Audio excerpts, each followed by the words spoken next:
ఈరోజు బచ్చన్నపేట గ్రామ సర్పంచ్ అభ్యర్థిగా నామినేషన్ వేయడానికి భారీ సంఖ్యలో మహిళలతో, విద్యార్థులతో, యువకులతో, అదేవిధంగా బచ్చన్నపేట గ్రామ పెద్దలందరితో ఎక్కువ మొత్తంలో కూడా ఈరోజు గ్రామ పంచాయతీ సర్పంచ్ అభ్యర్థిగా నామినేషన్ వేయడానికి బయలుదేరి వెళ్ళడం జరుగుతుంది.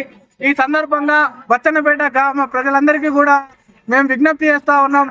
నిజంగా ఈ బచ్చన్నపేట అభివృద్ధి జరగాలి అంటే ఈ బచ్చన్నపేటకు జరగాల్సినటువంటి అభివృద్ధి మున్ముందు రాబోతున్నది. మున్ముందు రాబోవాలంటే యువకులను గెలిపించాల్సిన అవసరం ఎంతైనా ఉన్నది. చదువుకున్న వాళ్ళని గెలిపించాల్సిన బాధ్యత ఉన్నది. చదువుకున్న వ్యక్తిగా, బాధ్యత తెలిసిన వ్యక్తిగా, ఒక సమాజంలో పోరాటం చేసిన వ్యక్తిగా ఈ రోజు మీ ముందుకు రాబోతున్నా కాబట్టి బచ్చన్నపేట గ్రామ ప్రజలారా మీరందరూ ఆలోచించండి. నాకు ఓటు వేసి మీరందరూ కూడా గెలిపించాల్సిన విజ్ఞప్తి చేస్తా ఉన్నాం. ఎందుకంటే ఈ రోజు ఈ గ్రామంలో జరుగుతున్నటువంటి సమస్యలు తెలిసిన వాడిని, ఈ గ్రామంలో చిన్నప్పటి నుండి ఎదిగిన వాడిని, ఉన్నతంగా చదువుకున్నటువంటి వాడిని కాబట్టి మీరందరూ ఒకసారి ఆలోచించండి.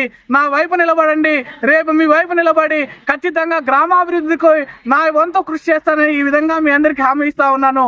కాబట్టి నా గ్రామ ప్రజలారా, రాబోతున్న రోజులు మన రోజులే కాబట్టి ఈ రోజు మీరు ఏ విధంగా అయితే ఉన్నారో రేపు నామినేషన్ రోజు కూడా ఎక్కువ సంఖ్యలో వచ్చి నాకు వచ్చేటువంటి గుర్తుపైన మీరందరూ కూడా ఓటు వేసి నన్ను గెలిపించగలరని ప్రార్థిస్తా ఉన్నాను. నా పేరు పైస రాజశేఖర్, బచ్చన్నపేట గ్రామ సర్పంచ్ అభ్యర్థిని.